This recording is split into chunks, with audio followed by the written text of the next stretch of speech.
I'm going to challenge myself today to create this layout using unlimited elements widgets. Let's get started.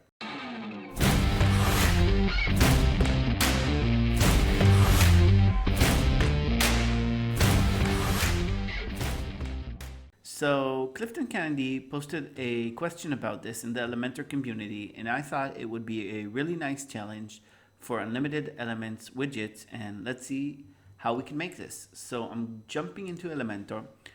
We have an empty page, and first of all, as you can see in the design, it's split into two columns. One column for the text and the other column for all of these images over here. So what I think I'm going to do is I'm going to start a new section, and I'm going to split it in that layout. So we have like 1/3 or 1/4 for the text and the rest for the images. Next thing I'm going to do is jump into the section over here, and in height I'm going to change it to fit to screen, just so it goes all the way from top to bottom. And before starting, it's really important that you download, of course, Unlimited Elements. Unlimited Elements is a widget library for Elementor that you have all sorts of fun stuff over there.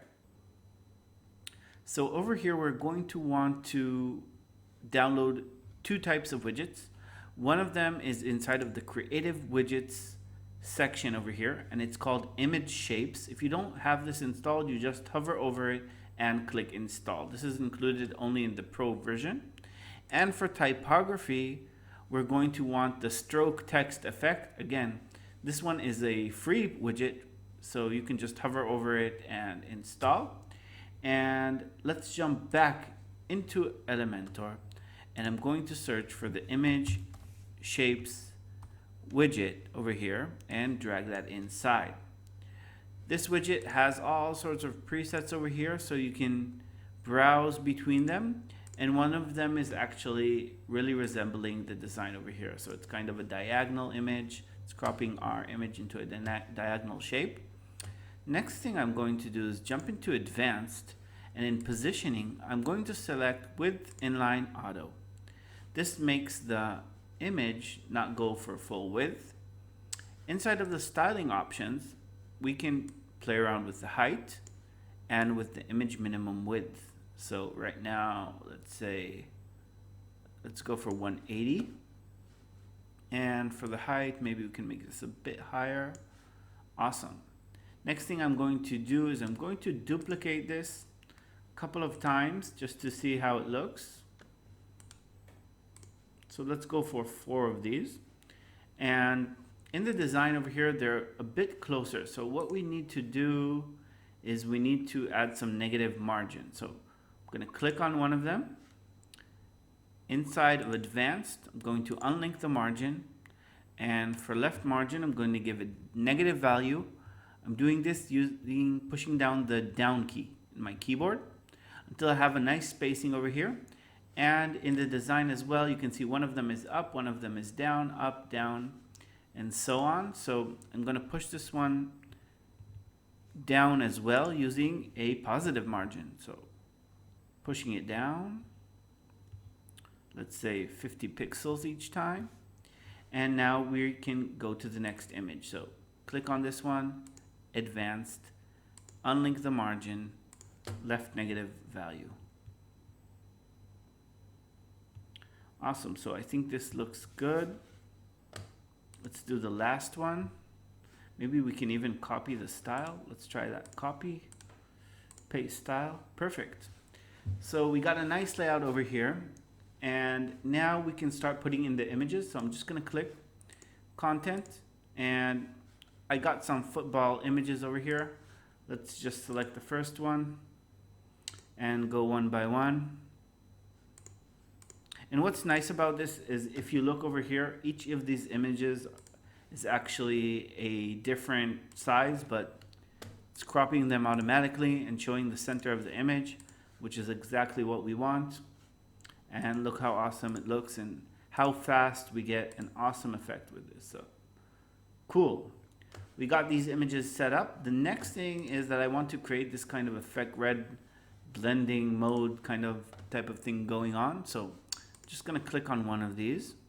Inside of the Style tab, going to change the background to red. Now you might need to play around with which red works the best, but let's go for this one. And then you can just jump between the different blend modes and see which one looks best. I think this is looking pretty good, but let's see, maybe screen, maybe overlay. No, that's not working. Darken. Okay, so darken is looking good as well. So it's gonna be or multiply or darken, and we can play around with this and change them between the different images, because it really depends about the image colors of how good this is going to work. So I'm gonna copy my red color over here, and let's go into style, paste my red color, and I think we chose multiply. So this is looking pretty good. Let's paste in the red, choose multiply. Awesome. Style, red color. Of course, you can use global colors for this. That might have been even better. Awesome. So this is looking pretty good, and we can start doing our text over here. So let's put in a heading. So I'm just going to drag in a heading. I'm going to write over here NLF, and maybe let's duplicate our heading. Over here, I'm going to write the word preview. And under this, what we need is like sort of a stroke. If we look over here, is the stroke text effect. So I'm just going to jump back in, and in the widgets, I'm going to look for the stroke widget. So it's a stroke text effect widget. Let's just drag that inside, align it to the left. And over here, I think they wrote the year. So it's 2020 right now. Awesome. What I think I'm going to do in the column is I'm going to vertically align these to the middle, and I don't like the spacing between them, so I'm just going to change the widget space to 0 just so they're a bit closer. And the next thing I'm going to do is just to add a button over here, since we also need a button. Looking good. Over here in the button, I'll just write learn more. And inside of the style tab, let's change it to our red. And border radius, let's change to 0. Now, there's supposed to be a space between the stroke text and the button, so I'm just going to go into advanced and add a top margin over here. Let's go for 40 pixels, and we're almost set to go. Inside of content, I think I'm going to change this to a large button. Awesome. Let's start styling our text. So in the text, I'm going to go for typography, and we need to push this up a lot. So let's go for 116. Let's copy and paste it for the preview text. Oops, I duplicated the widget by mistake. What we need to do is copy and paste style, not paste.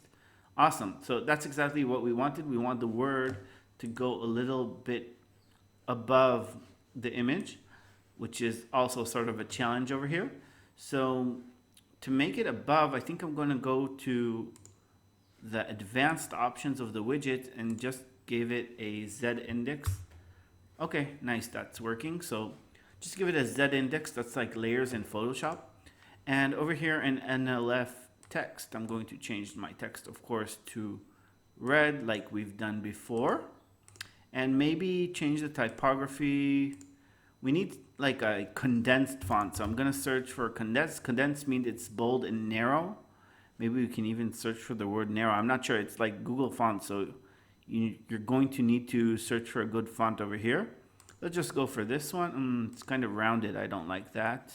Let's search for the word condensed again. Maybe this one. I'm not going to get stuck on this too much. Oh, that's awesome. So looking good. Now I'm going to copy the style and paste it. I just lost my Z index, I think, because we've copied the whole style and it copies also Z index. Let's push up the font size, since now that it's narrow, it's not going on our text. So it's going to be 150, copy, paste style. And let's go back into advanced and push up the Z index again. Not sure why it's not working. Oh, here it is. I wasn't on the right widget. Okay, awesome. So this is looking pretty good. You can play around with the line height if you want them to be a bit closer. I'm not going to get stuck on this. Let's do the last one.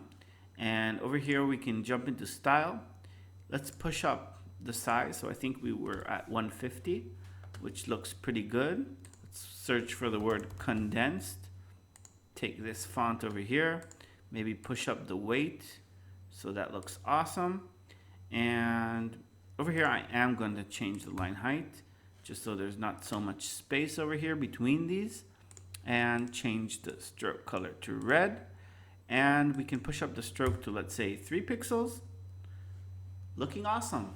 So that was my take on this little challenge from Dribbble. I'm going to post a link to the Dribbble project, so any of you guys can like the project and give a thumbs up for that creator. Thank you for that inspiration, and I'll see you in the next video.